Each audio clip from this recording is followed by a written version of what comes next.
everyone. Welcome to the lecture 14 of week 5 of climate change extreme events course. In the previous lecture, we had discussed about different types of data analysis technique using the observed data set.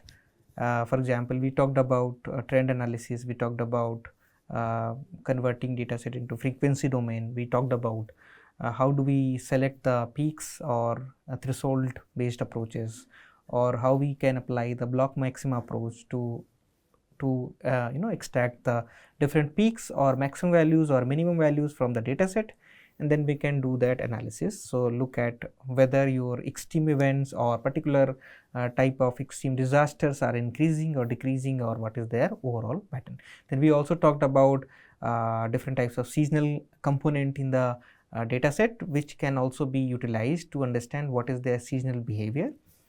Is there any changes in the seasonal behavior over the past 30, 40, whatever the records we have, and then we can pinpoint those locations where we have a significant seasonal behavior change or significant change in behavior in maximum values or low values like that. So, this is what we have already covered in lecture 13. In this lecture, we will talk about let us say what is the changes in extreme events. We will go through again some sort of statistical techniques, and primarily we will focus on identifying the trends and shifts and their attributions, whether what factors are actually important, playing a critical role on changing the behavior of different types of extreme events. So, in this lecture we will primarily talk about why detecting changes in extreme events are important. We will explore some sort of statistical techniques for trend detection, pattern identifications like that. Then we will also identify challenges in analyzing, for example, extreme events, and we will also apply some sort of statistical methods to real world climate data set. So, why detect changes in extreme events? Why it is important? One thing is very important. Let us say you are measuring temperature record at one certain locations. In the initial few years, you have observed a gradual rise of temperature, but after certain years, let us say after 1960 or 70 or 80 like that, there is a very sudden steep change in your temperature extremes. So, if it is happening at a very particular point area or particular years, so then there is a natural question comes, what factors are actually influencing that change in the behavior of your temperature. Then what do we look at it? We look at it what has been changed since your pre 1960 or 70 or 80 conditions, and then what has been changed in post 1960, 70, 80 conditions. For example, we know that during these particular years, the industrial utilization is one of the major region, or vehicular emissions or vehicular transport system was evolving, and therefore we were highly dependent upon fossil fuel based economies and multiple different uses of these fossil fuels, and therefore as a result the greenhouse gases has been increased in the atmosphere, and therefore you can correlate that increase in the greenhouse gases concentration in the environment with the temperature rise, and then we can one-to-one correlate with it. Okay, this might be the potential cause of changes in your temperature at one particular locations. Then what we do further, we do some sort of process based understanding analysis.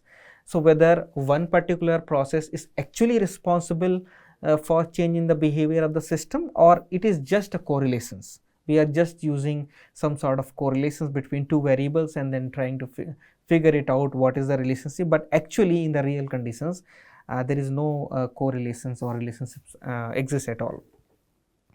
Therefore, it is very important to understand to detect the changes in the extreme events from where, and then there is the attribution. Why it is important? Because it is important for climate adaptation and risk management. If we know that which factor is governing the change in the extreme flood behavior or drought behavior or temperature rise behavior, then we can have a certain policies or adaptation measures to control that extreme events to further rise, right.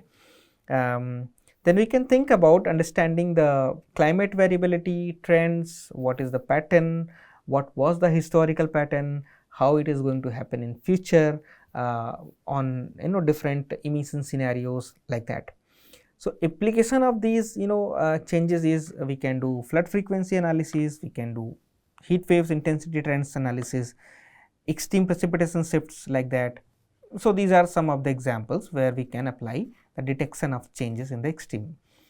This is a one example where we are trying to find out what is the detection in climate change.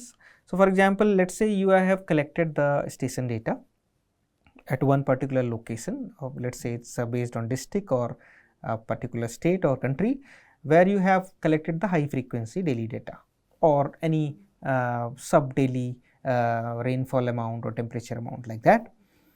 We will pre-process the data, we will collect the data, and then we will try to look at missing values, missing time series issues. Then what we will do, we will try to look at what is the extreme events out of the data set based on already discussed. We have the threshold based approach or maximum the block maximum approach like that, and then we will apply some sort of, let us say, clustering. So, cluster is basically we are trying to find out those data set where we have a similar kind of behavior, and then over the time we will look into it ki whether the cluster has also evolved, whether they are also changing with time or not. So, if it is changing, which means there is a change in the extreme events behavior from one point to the another point, and within also the temporal scale in a different stations as well. So, this is basically called one example where we are trying to detect the changes in the extreme rainfall pattern. So, for example, what is the data preparation for these kind of analysis? So, first of all, we need to know about the data sources where we have to collect these kind of data set. For example, it could be it could be your climate reanalysis data set, it could be weather station record, it could be satellite based measurement. This data set we have collected already, and then we will do some sort of pre-processing. Pre-processing involves, let us say, some sort of data cleaning, data consistency and readiness for analysis.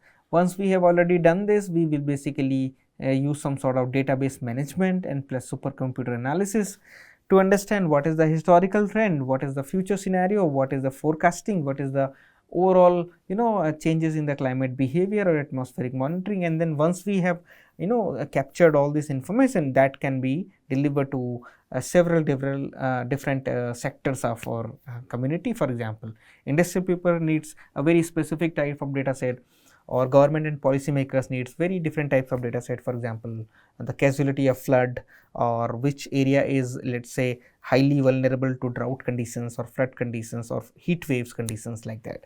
Scientific community wants to know about, let us say, what is the factors which are governing that particular processes, or what is the projections or forecastings like that.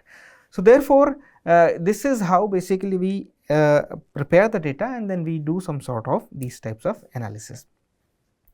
So, basically this is just another slide where it shows that we have to collect the raw data collection, that basically goes to your data processing step, then data cleaning step, then we will do some sort of exploratory analysis, data analysis, where we look at the relationship between different variables, different types of data set we are using in the data for analysis. Then once we have established the relationship, we do some sort of modeling.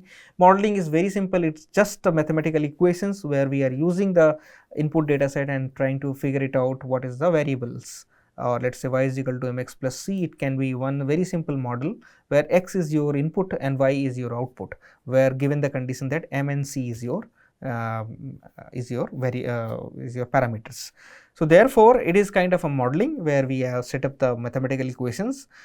We input the variables from the exploratory data analysis or data cleaning process, and then we try to look at what is your output. Once we have observed the output, the another important step is we have to visualize that and report that, and then deploy it for the real world scenario for better decision makings.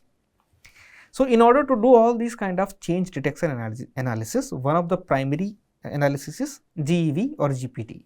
generalized extreme value distribution or generalized Pareto distribution. How do we use this? Let us say you are measuring the rainfall amount for one particular location for let us say 100 years.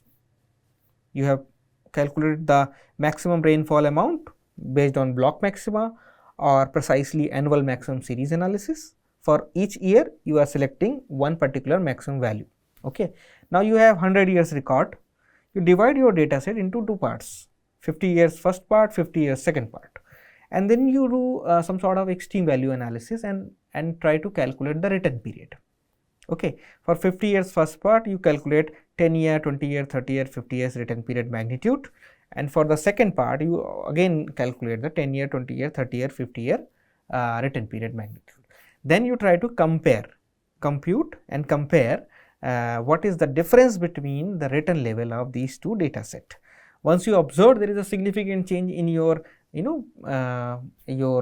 return levels, then you can basically switch your windows slightly further and then you try to figure it out where this changes was occurred.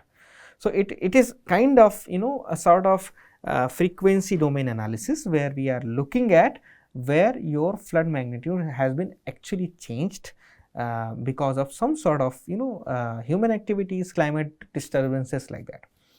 So given the condition here is basically when you are taking two different distributions, distribution 1 and distribution 2 is giving you very different return magnitude, which essentially proves that distribution 1 has statistically changed if you compare to distribution 2, which means there is some sort of non-stationary conditions exist between these type of data set, and therefore your return magnitude has been already altered.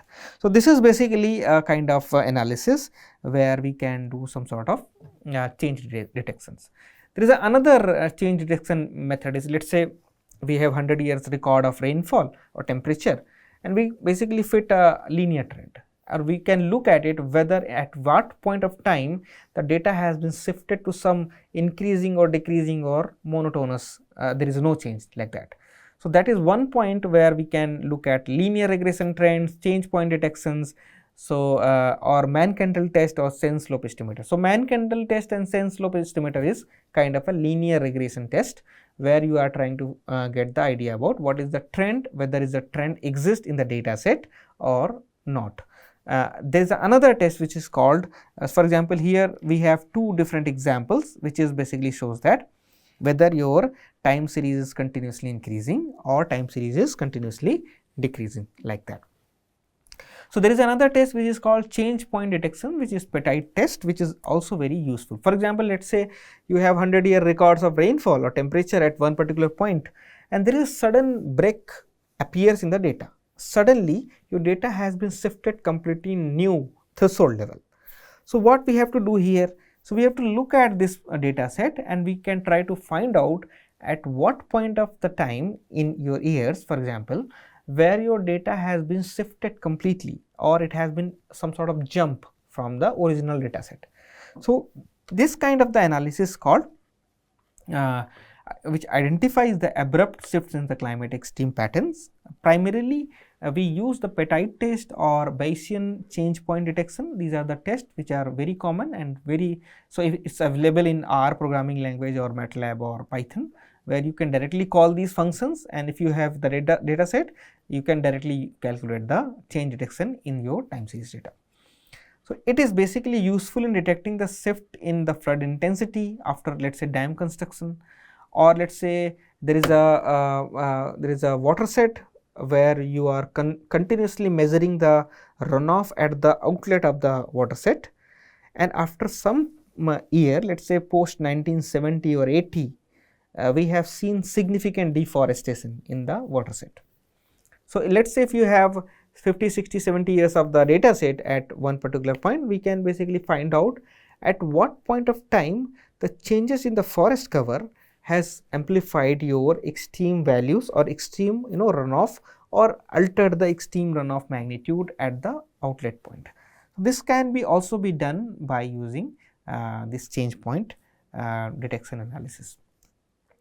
Then similarly, as we just explained, that return level and return period analysis, where you can calculate the magnitude of extreme events expected at a given frequency, then you can basically Let us say you can compare, there are several stations, let us say if you have spatially, and then you can look at it which station has a very significant higher magnitude of return level compared to your other stations located in that particular geographical locations.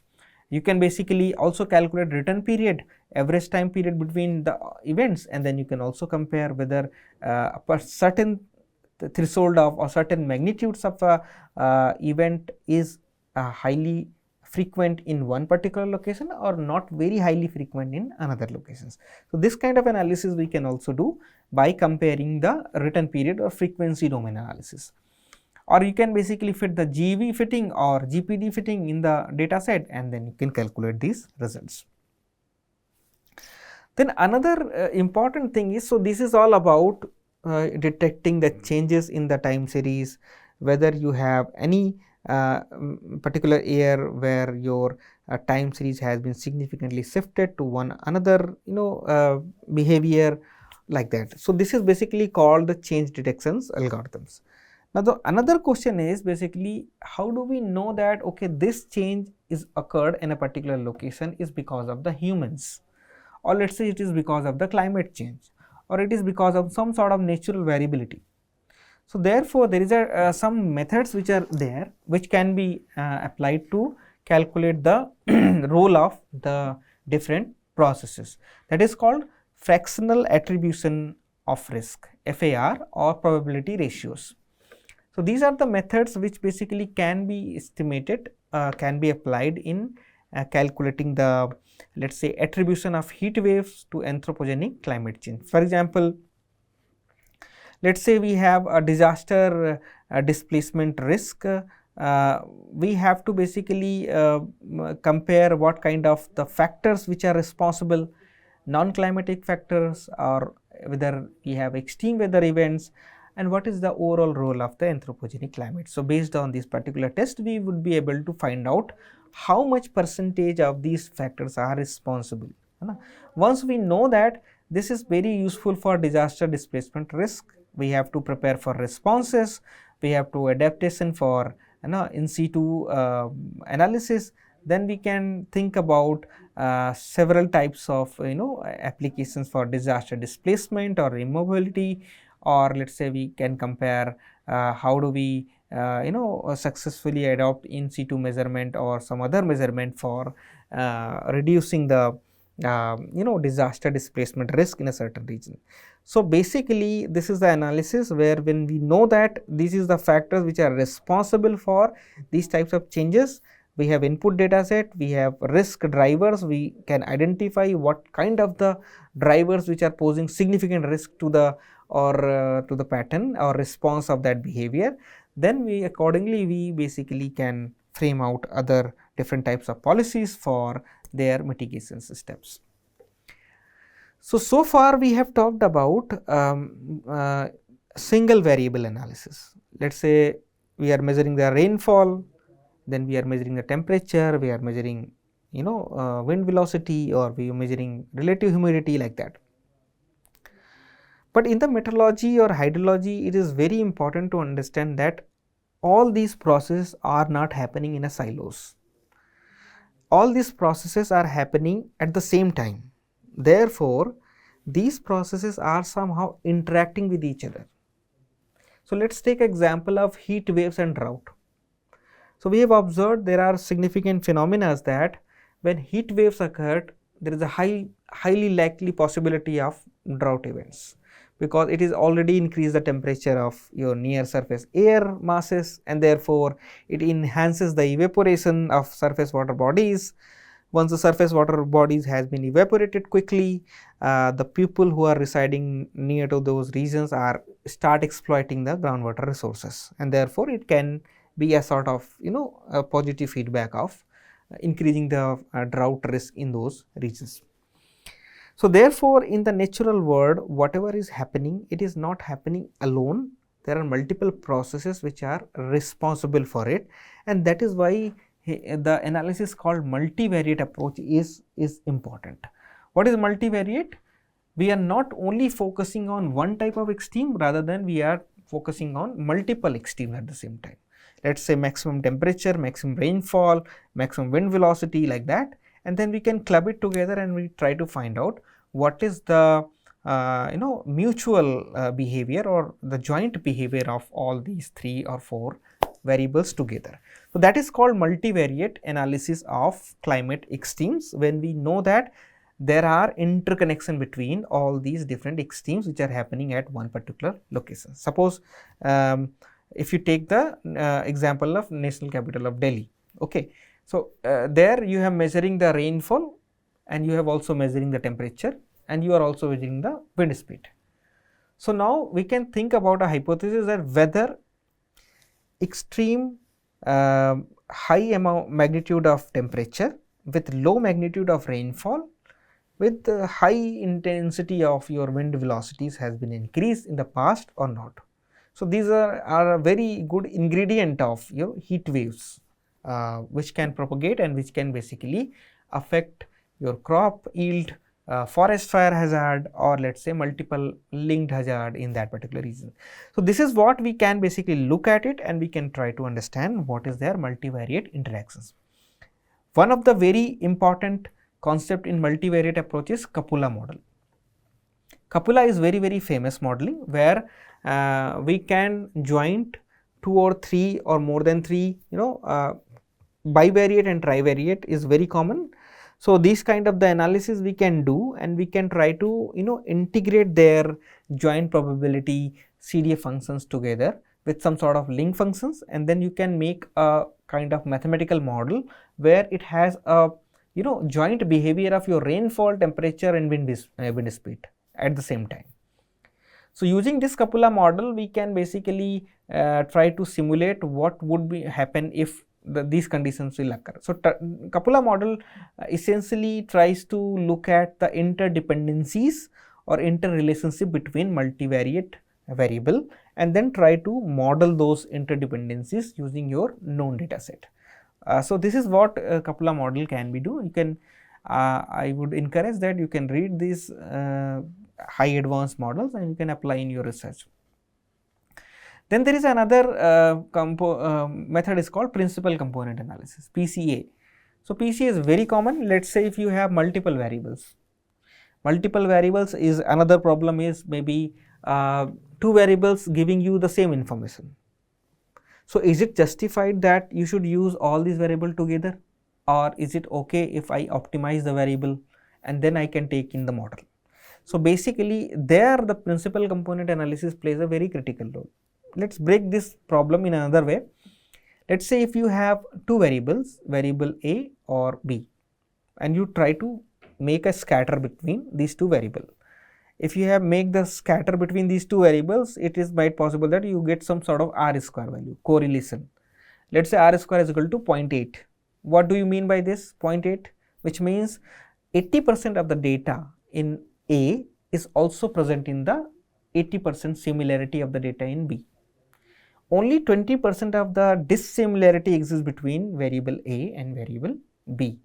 So, therefore, the principal component analysis tries to look at the same principle where you have let us say multiple variables, but so in order to make a mathematical model we have to remove the correlations between all these data set, and we can make let us say if you have 100 variables you can make 3 variables only, and 3 variables will contain all the information which are there initially in the 100 variables. So, therefore, the PCA is very important step where you use the concept in multivariate, however, you also try to optimize your concept so that you cannot face a problem with your computational efficiencies or multiple over complexity or over fitting of your models like that.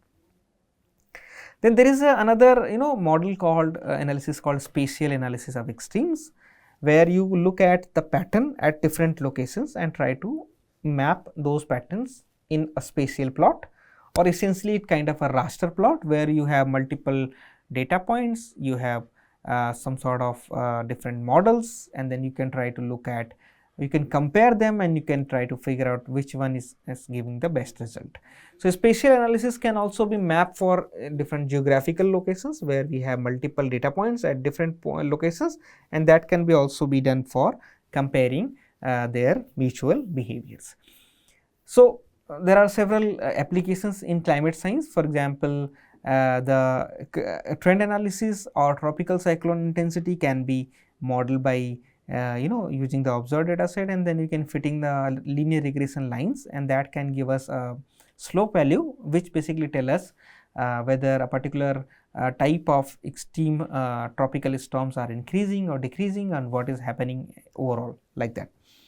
And then based on this we can also try to look at what kind of the factor. Let us say in the previous lecture we have talked about the tropical cyclone number has been also increased, at the same time sea surface temperature is also increased.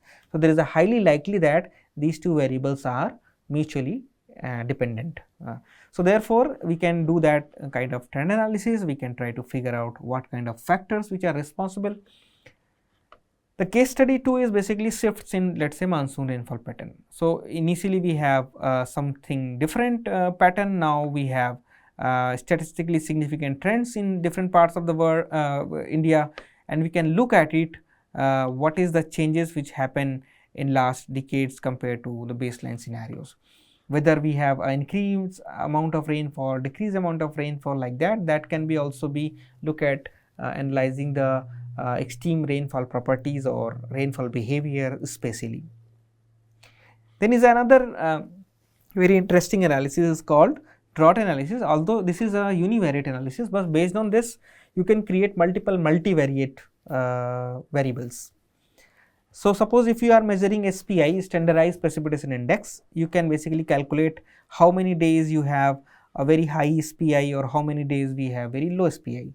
So, based on these durations or extreme SPI or total volume of your SPI deficit, you can calculate your drought intensity, your drought categorization, your drought class, and based on this you can basically classify what kind of the drought events are occurring in one particular location. It might possible that in one location you have longer duration, very significant deficit or intensity drought is occurring, but in another locations drought duration is slightly lower compared to your the original locations, and therefore you can confirm that the drought pattern or behavior is also slightly different from this region to the another regions like that. So, this is what overall the application of these data set analysis. What is the challenges in detecting changes?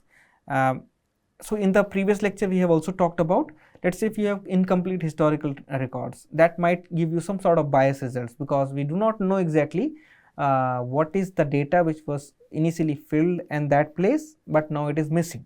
Therefore, either you can use some sort of gap filling algorithms to fill the data, and then you try to look at those historical analysis. It is also possible there is some sort of uncertainty. So, let us take an example of IMD rainfall measurements. So, what happens, IMD, India Meteorological Department, is basically measuring the rainfall temperature across whole India. So, there is over the time what happened, the station density also increases. So, in the let us say Bhopal district or some other districts, we have initially in 1920, 30, 40 we have 50 stations or 30 stations. Now, gradually the stations number has been increased. When gradually the station number has been increased, which means we have now more precise data compared to the original one.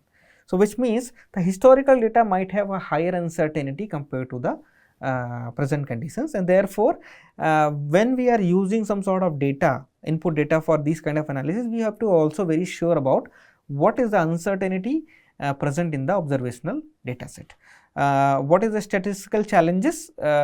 Statistical challenges is basically when you are applying, let us say GPD or Pareto distribution, or let us say peak over threshold method. Threshold is very we have to be very sure about what kind of the threshold we are using it.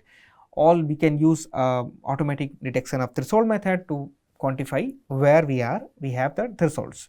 or let us say we are handling with the non-stationarity, which is very important issue in statistical analysis. We have to make sure that whatever data we are using is stationary. If it is not stationary, we have to make it stationary by using some sort of very basic step, differencing and all, or some sort of very advanced techniques, so that we can remove the trend or jerk or seasonality or something like that in the data set.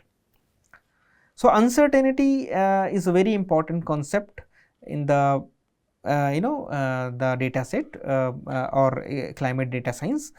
We have to know about the environmental processes which can be influence statistical theory, communication and cognitions. So, we have to apply some sort of statistical or process based model understanding, so that we can have a relatively lower uncertainties, or we can at least know their bounds, confidence bound of the data set. What is the key takeaways of this lecture? So, we talked about different statistical techniques which are detecting stream events. We have talked about trend analysis, we talked about change point detection, we have talked about return level estimation to apply, let us say, attribution analysis, how at what period of time we have seen a very significant change in the trend. And then we can think about applying, once we know about, okay, our data set has been changed from this particular year or particular locations, then we can talk about what is the role of climate here, what is the role of humans here, what is the role of natural variability here, and then we can attribute those extreme events. So, you can think about using some sort of extreme event analysis for one in your region, and you can calculate trend, or let us say you can calculate the breakpoints, and you can try to look at what point of time your maximum rainfall in your region has been significantly altered. That might give you more insight about what we have discussed so far in this particular lecture. So, in the next lecture we will talk about linking the extreme events to the anthropogenic climate change, and we will talk about more detail in attribution studies. Thank you so much for your attention.